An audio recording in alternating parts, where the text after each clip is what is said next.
अस्सलाम वालेकुम स्टूडेंट्स, आज हम लोगों ने पढ़ने हैं एडवांटेजेस ऑफ डेटाबेस अप्रोच। आपको पिछले लेक्चर्स का थोड़ा सा रिव्यू दे दूं कि हम लोगों ने जब डेटाबेस सिस्टम्स पढ़ने शुरू किए थे तो हमने कहा कि डाटा को स्टोर करने के लिए दो तरीके यूज़ किए जाते थे कंप्यूटर सिस्टम के अंदर, एक फ़ाइल सिस्टम और एक डेटाबेस। फ़ाइल सिस्टम जो है वो ऑब्सोलीट हो चुका है, अब यूज़ नहीं होता, वो पुराना सिस्टम था। फिर जब डेटाबेसेस इंट्रोड्यूस हो गई तो डाटा जो था वो डेटाबेसेस में स्टोर होता था। उसके अलावा हमने ये पढ़ा कि डाटा क्या होता है, इंफॉर्मेशन क्या होती है, डाटा मैनिपुलेशन के बारे में पढ़ा कि क्या चीज़ है। फिर हमने फ़ाइल सिस्टम के डिसएडवांटेजेस पढ़े। फिर हमने डेटाबेस का इंट्रोडक्शन पढ़ा कि डेटाबेस क्या होती है। हमने उसमें पढ़ा कि वो टेबल्स से पे कंसिस्ट कर रही होती है। और फिर टेबल्स का हमने पढ़ा कि टेबल्स जो हैं वो रोज़ एंड कॉलम्स पर मुश्तमिल होते हैं जो कि डाटा को स्टोर करते हैं, और वो बेसिक यूनिट है डेटाबेस का। उसके बाद फिर हम लोगों ने डेटाबेस इन्वायरमेंट पढ़ी कि डेटाबेस इन्वायरमेंट में कौन कौन से कंपोनेंट्स शामिल हैं।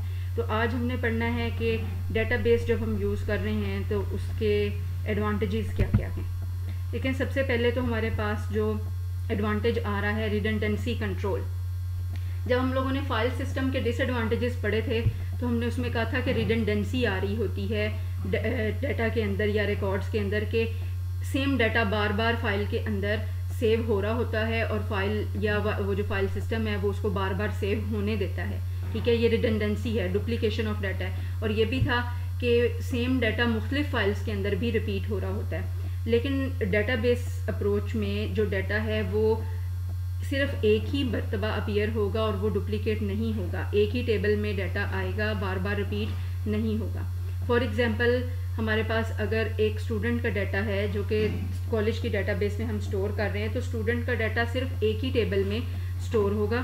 तो उस टेबल को हम मुख्तलिफ कामों के लिए एक्सेस कर सकते हैं। यानी अगर हमें वो मुख्तलिफ कामों के लिए बार बार वो डाटा चाहिए तो हम बजाय इसके कि वो डाटा रिपीट करें या मुख्तलिफ टेबल्स में लिखें, हम उसी एक टेबल को एक्सेस कर सकते हैं।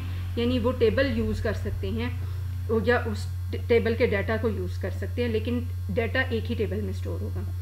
अब वो ये कह रहे हैं कि suppose for example if you want to store the marks of the student in a table, तो only roll number of the student will be used in second table. अब ये देखें एग्जांपल आपके सामने कि ये जो बड़े वाला टेबल है ये स्टूडेंट टेबल है, जिसमें 3 स्टूडेंट्स का मैंने कुछ थोड़ा सा डाटा जो है वो आपको स्टोर करके दिखाया। इसी तरह आपको ये जो नीचे वाला टेबल, छोटे वाला टेबल नज़र आ रहा है, इसके अंदर आपको 3 कॉलम्स नज़र आ रहे हैं, रोल नंबर, सब्जेक्ट और मार्क्स, जो मार्क्स एंटर करने के लिए यूज़ हो रहा है। यानी किसी भी रोल नंबर के सब्जेक्ट्स में जो मार्क्स आ रहे हैं उनको एंटर करने के लिए यूज़ हो रहा है। तो अब ये देखें कि हमने इसके लिए पूरे स्टूडेंट का डाटा रिपीट नहीं किया, बल्कि जस्ट उसका वो जो रोल नंबर जो स्टूडेंट टेबल में मौजूद था उसको इस टेबल के अंदर यूज़ कर लिया है, ये बताने के लिए कि ये मार्क्स जो मैथ्स में आ रहे हैं 98 मार्क्स, ये मार्क्स रोल नंबर 101 के हैं। ठीक है, इसी तरह फिर हमने कहा कि 101 के इंग्लिश में मार्क्स 87 है, लेकिन बाकी का स्टूडेंट का जो जितना भी डाटा है वो स्टूडेंट टेबल के अंदर मौजूद है, जिसको हमने दोबारा से एग्ज़ाम्स के मॉड्यूल के लिए रिपीट नहीं किया हुआ। ठीक है, तो हमने क्या किया, सेकंड टेबल को फर्स्ट टेबल के साथ कनेक्ट कर दिया है ताकि हमें ये पता चले कि ये मार्क्स किसके हैं, कौन से रोल नंबर के हैं। जैसे कि आपको ये डबल एरो मैंने लगा के दिखाया कि रोल नंबर जो है वो फर्स्ट टेबल का जो रोल नंबर कॉलम है वो सेकंड टेबल में यूज़ हो रहा है, तो इसके थ्रू हम उसको लिंक कर रहे हैं। तो अब क्योंकि टेबल एक ही यूज़ हो रहा है, एक ही दफ़ा डाटा स्टोर होना है, तो ज़ाहिरी बात है कि जब टेबल एक ही है तो डाटा जो है वो रिपीट नहीं होगा। जो दूसरा एडवांटेज है वो है डाटा कंसिस्टेंसी। कंसिस्टेंसी कब आती है, जब आपका डाटा रिपीट नहीं हो रहा होता। यानी जब फाइल सिस्टम था उसके अंदर जब डाटा एक से ज़्यादा जगहों पर रिपीट हो रहा था, तो मैंने आपको एग्जांपल दी थी कि सपोज़ एक स्टूडेंट का एड्रेस जो है वो एक फ़ाइल में भी आ रहा है, किसी दूसरी फ़ाइल में भी है, और स्टूडेंट जो है वो अपना एड्रेस चेंज करवाता है, एक फ़ाइल में तो चेंज हो जाता है लेकिन दूसरी फ़ाइल में चेंज होने से रह जाता है, या स्टूडेंट को पता ही नहीं है कि उसका वो जो डाटा है वो कितनी फ़ाइलों के अंदर रिपीट हो रहा था कि वो हर फाइल में जाकर चेंज करवाए। तो अब इनकन्सिस्टेंसी प्रोड्यूस हुई फाइल सिस्टम में कि अब पता नहीं चलेगा कि कौन सी फ़ाइल वाला एड्रेस जो है वो करेक्ट है। ठीक है, तो ये कंसिस्टेंट नहीं रहा, डाटा हमारा एक जैसा नहीं रहा। अब जब हमने कहा कि रिडंडेंसी रिमूव हो जाएगी, डाटा होगा ही एक जगह पर, जो हमने पिछला एडवांटेज पढ़ा, तो उससे ये होगा कि डाटा जो है वो हमारा कंसिस्टेंट भी रहेगा, क्योंकि एक ही जगह पर होगा, मुख्तलिफ जगहों पर रिपीट हो ही नहीं रहा होगा। तो जब भी अपडेट होगी वो इसी एक ही जगह पर होगी, और फिर वहाँ पर ये सवाल नहीं पैदा होता कि कौन सा डाटा जो है वो सही है, क्योंकि डाटा मौजूद ही एक जगह पर है। ठीक है, तो अगर वो डाटा किसी और जगह पर यूज़ हो रहा है, जैसे कि सपोज़ रोल नंबर 101 जो है वो दूसरे टेबल में भी यूज़ हो रहा है, तो सपोज़ हमने चेंज उसका एड्रेस किया था, तो इसका मार्क्स वाले टेबल पर तो कोई एड्रेस नहीं पा रहा, असर नहीं पड़ा। लेकिन अगर कहीं पर ऐसा हो भी कि एड्रेस जो है वो कहीं और यूज़ होना हो, तो इस डाटा, ये जो टेबल्स की आपस की कनेक्टिविटी है, इसकी वजह से हम एक जगह पर चेंज करेंगे तो उसका जो इफेक्ट है वो बाकी जगहों पर भी ऑटोमेटिकली आ जाएगा। यानी डाटा तो एक ही जगह पर पड़ा है, लेकिन अगर वो डिफरेंट जगहों पर यूज़ हो रहा होगा तो वो चेंज्ड इफेक्ट के साथ ही यूज़ होगा। तीसरा हमारे पास है कंसिस्टेंसी कंस्ट्रेंट्स। अब ये देखें कि पीछे वाले में था डाटा कंसिस्टेंसी, इसका मतलब था कि डाटा का एक ही जैसा रहना हर जगह पर। यहाँ पर हम जो कंसिस्टेंसी कंस्ट्रेंट्स यूज़ कर रहे हैं वो ये है कि सही डाटा, एक्यूरेट डाटा टेबल्स के अंदर मौजूद हो। जैसे अगर रोल नंबर है तो रोल नंबर के अंदर सिर्फ रोल नंबर ही एंटर हो सके, वहाँ पर नेम एंटर ना हो जाए गलती से, या गलती से डेट ऑफ बर्थ एंटर ना हो जाए। ठीक है, तो इस किस्म के जब हम रूल्स अप्लाई करते हैं टेबल्स के ऊपर तो उनको हम बोलते हैं कंसिस्टेंसी कंस्ट्रेंट्स। यानी जब हम रोल नंबर की फील्ड को डिफाइन करेंगे तो हम वहाँ पर ये रूल लगाएंगे कि इसके अंदर न्यूमेरिक डाटा ही आएगा और सिर्फ 3 डिजिट्स आएंगे। तो जब आप वहाँ पर सपोज गलती से स्टूडेंट का नेम एंटर करने लगेंगे तो नेम जो है वो न्यूमेरिक डाटा नहीं है, वो स्ट्रिंग टाइप का डाटा है, तो उस फील्ड में आप नेम जो है वो एंटर नहीं हो सकेगा।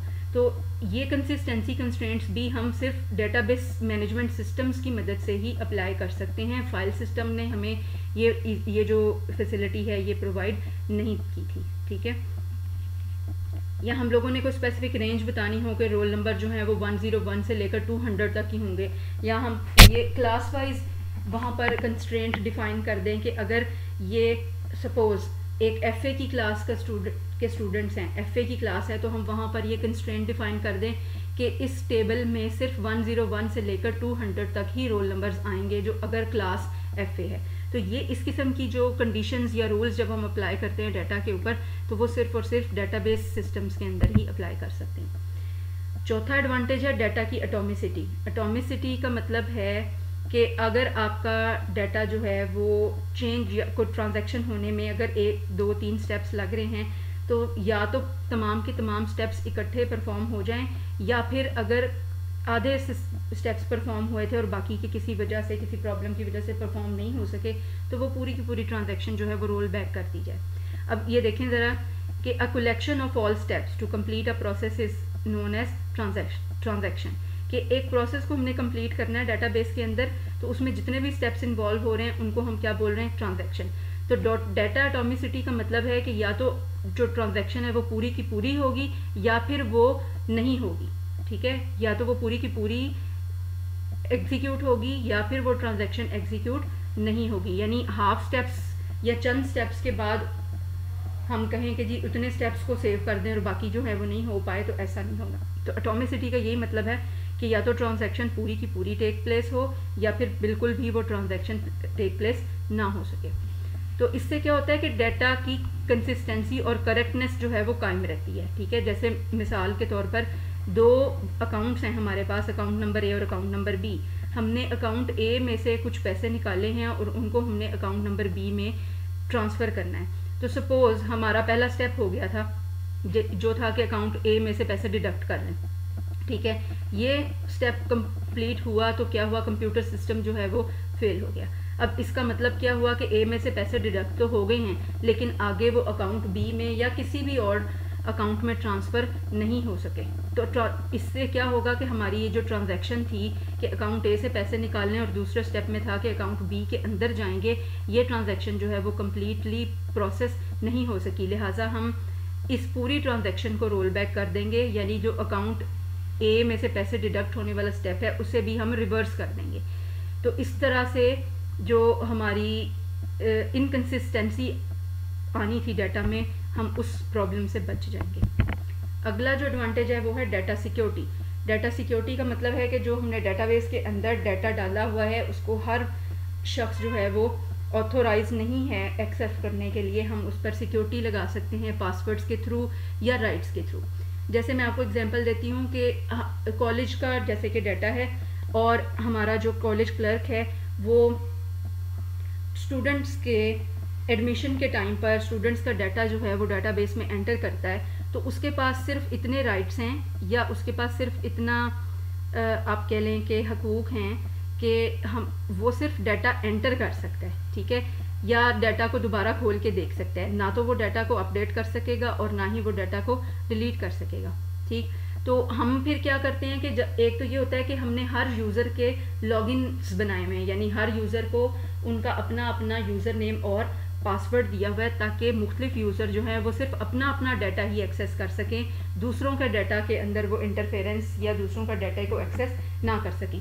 जैसे एक एडमिशन्स वाला अगर क्लर्क है तो उसका काम सिर्फ एडमिशन्स वाले डाटा को एक्सेस करना ही है, और अगर एक ऐसा क्लर्क है जो स्टूडेंट्स के मार्क्स एंटर करता है एग्जामिनेशंस के, तो उसकी ड्यूटी सिर्फ उन मार्क्स को एंटर करना ही है, उसका कोई मतलब नहीं है कि वो किसी और डाटा को एक्सेस करे। तो हम जब यूज़र नेम और पासवर्ड उसका क्रिएट करेंगे, जब उसका लॉगिन क्रिएट करेंगे, तो एडमिशन्स वाले को सिर्फ इतने ही राइट्स देंगे कि वो सिर्फ और सिर्फ एडमिशन का डाटा ही एक्सेस कर सके, और जब हम किसी एग्जामिनेशन वाले बंदे का लॉगिन क्रिएट करेंगे तो हम उसको सिर्फ इतने ही राइट्स देंगे कि वो सिर्फ और सिर्फ एग्ज़ाम से रिलेटेड ही डाटा को एक्सेस कर सके। अब ये तो हमने इन दोनों की अलग अलग बता दी, इसी तरह और भी कई यूज़र्स होंगे जिनको हमने उनसे रिलेटेड डाटा की एक्सेस दी हुई होगी और वो अपना यूज़र नेम और पासवर्ड लिख के इस डाटा को एक्सेस करने के काबिल होंगे। अब ना तो एक दूसरे का पासवर्ड इनको पता होगा, ना ही ये एक दूसरे को डाटा को एक्सेस कर सकेंगे। अब दूसरी बात इसमें यह है कि अगर ये अपना अपना डाटा एक्सेस कर सकते हैं तो किस हद तक एक्सेस कर सकते हैं। क्या एडमिशन वाले को सिर्फ डाटा एंटर करने की इजाज़त है, या वो डाटा को खोल के देख भी सकता है, या वो डाटा को डिलीट या अपडेट भी कर सकता है या नहीं कर सकता। तो अमूमन ये होता है कि जो क्लरिकल लेवल होता है या डाटा एंट्री ऑपरेटर वाला लेवल होता है उसको सिर्फ डाटा एंटर करने की इजाज़त होती है या वो खोल कर देख सकता है, जबकि किसी इदारे का जो चेयरमैन है या जैसे कोई कॉलेज की प्रिंसिपल हैं वो ये राइट रखती हैं या रखते हैं कि वो डाटा को कम्प्लीटली एक्सेस कर सकें, उस डाटा को डिलीट भी कर सकें, उस डाटा के अंदर जो मर्जी चाहे वो चेंजेस कर सकें, ठीक है। तो ये सारी फैसिलिटीज़ जो हैं, ये जो सिक्योरिटी हमने अप्लाई की है, एक तो हमने लोगों के जो यूज़र्स हैं उनके लॉगिन क्रिएट किए, यूज़र नेम एंड पासवर्ड्स दिए उनको ताकि वो एक दूसरे के डाटा को एक्सेस ना कर सकें, और फिर ये भी हमने सिक्योरिटी लगाई कि अगर वो डाटा को एक्सेस कर सकते हैं तो किस हद तक कर सकते हैं। तो ये फैसिलिटी भी डाटा सिक्योरिटी की हमें डाटाबेस सिस्टम्स में ही मिलती है, फाइल सिस्टम्स में हमें ये एडवांटेज नहीं था। उसके बाद नंबर 6 पर है रिड्यूस डेवलपमेंट टाइम, कि जब डाटाबेस है वो डाटा को एफिशिएंटली ऑर्गेनाइज कर रहा है। ये बात हम पहले भी 2-3 मरतबा पढ़ चुके हैं कि डाटाबेस के अंदर डाटा जो है वो एफिशिएंटली ऑर्गेनाइज हुआ होता है फाइल सिस्टम की निस्बत।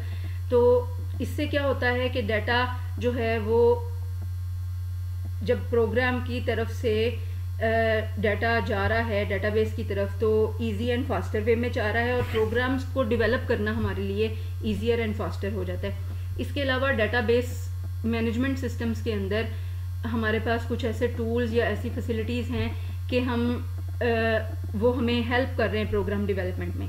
जैसे कि डेटाबेस मैनेजमेंट सिस्टम के अंदर हम रिपोर्ट्स जनरेट कर सकते हैं, तो वो जो रिपोर्ट्स हम वहाँ पर जनरेट कर सकते हैं वही सेम रिपोर्ट्स जो हैं वो हम एप्लीकेशन प्रोग्राम के अंदर यूज़ कर सकते हैं, तो हमारे लिए डेवलपमेंट टाइम जो है वो कम लगेगा। तो ओवरऑल फिर डेवलपमेंट टाइम जो है वो एक एप्लीकेशन प्रोग्राम का जिसके थ्रू हमने डाटाबेस के अंदर डालना था या रिट्रीव करना था, तो वो इस तरह से आसान और जल्दी हो जाता है। उसके बाद नंबर 7 पर आ रहा है कॉम्पैक्टनेस। कॉम्पैक्टनेस का मतलब है कि जो डाटाबेस सिस्टम हैं उसके अंदर डाटाबेस के अंदर जो डाटा को फिज़िकली हार्ड डिस्क में स्टोर किया जाता है तो वो फाइल सिस्टम की बनिस्बत कम जगह लेता है। इसमें हमारा जो स्टोरेज रिसोर्सेज हैं वो वेस्ट नहीं जा रहे होते। नंबर 8 पर है ईजियर रिपोर्टिंग। जैसे मैंने अभी जिक्र किया था रिड्यूस डेवलपमेंट टाइम में कि हमारे पास डाटाबेस मैनेजमेंट सिस्टम ये फैसिलिटी देता है कि हम किसी भी किस्म की रिपोर्ट्स जनरेट कर सकें डाटा से रिलेटेड। तो जब डाटा से रिलेटेड वो जो रिपोर्ट्स होती हैं उन रिपोर्ट्स को देखते हुए जो ऑर्गेनाइजेशन के अंदर जो मैनेजरियल लेवल के लोग होते हैं वो मुख्तलिफ डिसीजंस उन रिपोर्ट्स की बेस पर ले रहे होते हैं। तो वो रिपोर्ट्स जनरेट करवाना जो है वो डेटाबेस मैनेजमेंट सिस्टम के अंदर बहुत आसान है, क्रिएट भी हो सकती हैं और उनके हम डिफरेंट फॉर्मेट्स भी यूज़ कर सकते हैं। तो ये भी एक एडवांटेज है हमारे पास डेटाबेस सिस्टम्स का। उसके बाद डाटा शेयरिंग है। डाटा शेयरिंग से मुराद ये है कि अब हमने अगर एक डाटाबेस डेवलप कर ली है तो वो सिर्फ एक सिंगल यूज़र के लिए नहीं थी, उस पूरी डाटाबेस को मुख्तलिफ यूज़र्स जो हैं वो अपने अपने डाटा के लिए यूज़ कर सकते हैं। जैसे मैंने एग्जांपल दी थी कि डाटाबेस अगर कॉलेज की हम क्रिएट कर रहे हैं, उसके अंदर स्टूडेंट्स का डाटा एंटर हो रहा है, एडमिशन्स वाले जो हैं वो स्टूडेंट्स का एडमिशन के टाइम पर डाटा एंटर करते हैं, तो जो उसी डाटाबेस को यूज़ कर रहे हैं एग्जामिनेशन वाले, जो उन्हीं स्टूडेंट्स के एग्ज़ाम से रिलेटेड जो उनके जो रिज़ल्ट्स आए हैं उनको वो जो मार्क्स आ रहे हैं उनको एंटर कर रहे हैं। इसी तरह लाइब्रेरी वाले भी सेम ही डेटाबेस को यूज़ करेंगे लाइब्रेरी का सारा रिकॉर्ड रखने के लिए। तो ये नहीं होगा कि हर यूज़र के लिए अलग अलग डेटाबेस क्रिएट करनी पड़ेगी, बल्कि एक ही डेटाबेस क्रिएट होगी और उसको उस ऑर्गेनाइजेशन के जितने भी यूज़र्स हैं वो सारे के सारे उसको शेयर करेंगे। उसके बाद है जी इंक्रीज्ड कॉन्करेंसी। इंक्रीज कॉन्करेंसी का मतलब है कि फाइल सिस्टम के अंदर तो ये जो था पॉसिबल नहीं था कि सिंगल डाटा को एक ही वक्त में सारे जो हैं वो यूज़ या एक्सेस कर रहे हों यूज़र्स, क्योंकि उनकी फ़ाइल ही अलग अलग बनी हुई होती थी। तो यहाँ पर ऐसे हो सकता है कि सपोज़ हमारे पास एक टेबल है, उसके अंदर एक रोल नंबर का रिकॉर्ड है और उसी रिकॉर्ड को एक से ज़्यादा यूज़र्स एक वक्त में एक्सेस कर रहे हैं। सपोज़ उसको एडमिशन वाले ने किसी अपडेट करने के लिए एक्सेस किया हुआ है, उधर से जो एग्जामिनेशन वाला है वो उसी रोल नंबर के रिकॉर्ड पर उसके एग्ज़ाम्स के जो रिज़ल्ट्स आ रहे हैं, जो मार्क्स आ रहे हैं वो एंटर कर रहा है। तो इससे क्या हो सकता है, इससे ये हो सकता है कि जब एक्सेसेस एक वक्त में एक से ज़्यादा हो रही हैं तो इंटरफेरेंस हो जाए एक दूसरे के डाटा के अंदर। इससे फिर क्या होगा, डाटा जो है या लॉस ऑफ इंफॉर्मेशन हो सकता है और हमारी लॉस ऑफ इंटीग्रिटी हो सकती है, यानी हमारा डाटा जो है वो डाटा की सालमियत कायम नहीं रहेगी, चेंज हो जाएगा, डाटा लॉस्ट हो जाएगा। तो जो डेटाबेस मैनेजमेंट सिस्टम है वो फिर इस चीज़ को हैंडल करते हैं ताकि कोई प्रॉब्लम ना आए। यानी एक वक्त में अगर एक से ज़्यादा यूज़र्स एक ही डाटा को एक्सेस करने की कोशिश कर रहे हैं तो फिर डेटाबेस मैनेजमेंट सिस्टम उस कॉन्करेंसी को हैंडल करेगा कि जितने भी यूज़र्स हैं वो सब प्रॉपरली उसको एक्सेस कर लें एक ही वक्त में और कोई प्रॉब्लम भी ना आए। इसके बाद है जी improved backup and recovery. Backup का मतलब होता है कि आपके पास अगर एक जगह पर अगर डाटा स्टोर हुआ हुआ है तो आप उस डाटा को किसी और जगह पर भी स्टोर कर लें या आप उसको हार्ड फॉर्म के अंदर ले आएँ, ताकि अगर कभी सपोज खुदा ना खास्ता आपका डाटा लॉस्ट हो जाता है या आपका डाटाबेस सिस्टम जो है वो क्रैश हो जाता है या आपकी डाटाबेस लॉस्ट हो जाती है तो आप उसको रिकवर कर सकें। ठीक है, अब फाइल बेस्ड सिस्टम में तो ये था कि यूज़र जो था वो करता था इस चीज़ का कि कोई डाटा जो है वो उस प्रोटेक्ट करना पड़ता था कि जो कंप्यूटर सिस्टम अगर फेलियर हो जाता है तो उसको वो बैकअप ले या सारा कुछ करे। तो अब इससे क्या है कि बैकअप जो है वो डेली लेना पड़ता था। ठीक है, तो अगर डाटा लॉस हो जाता है तो उसको फिर हम क्या करते हैं, बैकअप के थ्रू रीस्टोर कर लेते हैं। लेकिन ये जो मॉडर्न डाटाबेस मैनेजमेंट सिस्टम है इसमें यूज़र को ये जो है ना प्रोसेस नहीं करना पड़ता बार बार डेली बैकअप लेने का। हम उसके अंदर बैकअप को शेड्यूल कर सकते हैं कि इतने दिनों के बाद या हर डेली ही ऑटोमेटिकली जो है ना वो डाटा का बैकअप होता जाए। यानी वो जो डाटाबेस मैनेजमेंट सिस्टम है वो खुद ब खुद डाटा को एक जगह से दूसरी जगह पर भी सेव करता जाएगा और अगर सपोज खुदा ना खास्ता डाटा लॉस्ट हो जाता है तो हम उसको वहाँ से रिकवर कर सकते हैं। अगला हमारा जो एडवांटेज है वो है डाटा इंडिपेंडेंस। डाटा इंडिपेंडेंस से मुराद ये है कि जो आपकी डाटाबेस है, जो टेबल्स हैं जिनके अंदर डाटा स्टोर हुआ हुआ है वो और वो जो एप्लीकेशन प्रोग्राम है, वो जो फ्रंट एंड प्रोग्राम है जिसके थ्रू आप डाटा एंटर कर रहे हो या अपडेट कर रहे हो या डिलीट कर रहे हो, वो दोनों एक दूसरे से इंडिपेंडेंट हैं, एक दूसरे पे वो डिपेंड नहीं करते हैं। तो इसका मतलब ये है कि सपोज़ अगर आप वो दोनों अलग अलग हैं, दोनों अलग अलग एंटिटीज़ हैं, इसका मतलब ये है कि अगर आप एप्लीकेशन प्रोग्राम के अंदर कोई चेंज लेकर आते हैं तो उसका कोई असर आपके डाटा पर नहीं होगा, आपका डाटा जो है वो कायम रहेगा, डाटा लॉस्ट नहीं होगा। और इसी तरह अगर आप डाटाबेस के अंदर कोई चेंज लेकर आते हैं तो उसका असर जो है वो आपके एप्लीकेशन प्रोग्राम के ऊपर नहीं होगा। तो ये